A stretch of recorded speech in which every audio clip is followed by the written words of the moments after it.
Hello, magic casters of all shapes and sizes. My name is Chance, and welcome to my Spellbook, and thank you so much for tuning into the 30th episode of our first level spell series. Today we're going to be taking a look at Earth Tremor. This is a particularly interesting and cool one. It is usable by the Bard, Druid, Sorcerer, and Wizard, and it is found in the Elemental Evil Player's Companion. With that out of the way, let's take a look at the mechanics and break it down a little bit.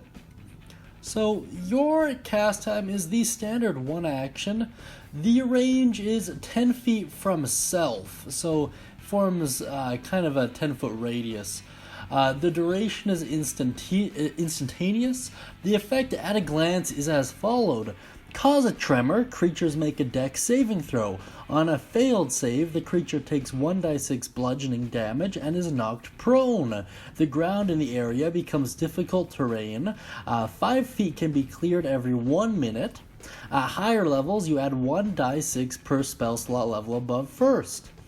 The components are verbal and somatic, meaning you have to gesture with one hand and speak forth an incantation, and the school, unsurprisingly, is Evocation.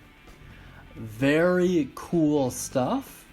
Let's take a look at the full description so we're aware of the wording and why it is that way. You cause a tremor in the ground within range. Each creature other than you in that area must make a dexterity saving throw. On a failed save, the creature takes 1d6 bludgeoning damage and is knocked prone.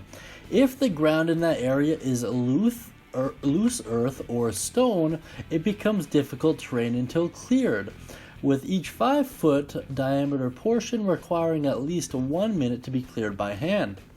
At higher levels, when you cast this spell using a spell slot of 2nd level or higher, the damage increases by 1d6 for each slot level above first. Wow, really interesting stuff and really cool from a thematic point of view. This is kind of Gandalf's whole you shall not pass deal, but on a little bit of a larger scale and with the ability to directly affect enemies as opposed to just structures. Really cool stuff here. With that done, let's take a look at some alternative uses here. One of the most obvious ones is the ability to prevent a NPC or enemy from running away by utilizing that knocked prone feature. Very cool stuff. Alternatively, this would be a great way to deal with large groups of people as well. And now that I'm actually doing the recording for this, I think it would also be incredibly interesting to use this to potentially collapse a building or other structure. The spell doesn't directly say that you can do that, but it certainly doesn't say you can't either. I'd run it past your DM in any case. That being said, guys, if you have any crazy alternative uses for Earth Tremor, any creative ways to use it, or any cool stories surrounding it, I'd really like to hear them down in the comments beneath, and I know everyone else tuning in would as well. Thank you so much, guys, and as always, happy spellcasting.